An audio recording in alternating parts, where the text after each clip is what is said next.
ചെലവിന് ഒരു 10,000 രൂപ വേണം. 10,000? ആ. നിനക്കല്ലേ കഴിഞ്ഞ ആഴ്ച 10,000 രൂപ വന്നത്? ഏത് ആ 10,000? ആ. എനിക്കൊന്നും വേണ്ട, ഇന്നാ കണക്ക്. കണക്കോ? ആ.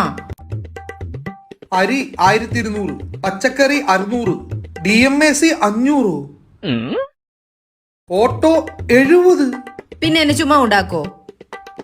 ഗോതമ്പ് 1200, DMAC 760, സ്കൂളെല്ലാം കൂടെ 2000, പച്ചക്കറി 750, phone recharge 300, DMAC 1700, dry cleaning 320, auto 300.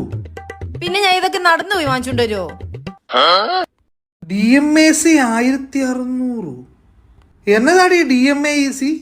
അതെ, ദൈവത്തിന് മാത്രമേ അറിയൂ എങ്ങനെ ചെലവായിന്ന്. എങ്ങനായിരിക്കും ചെലവായേ?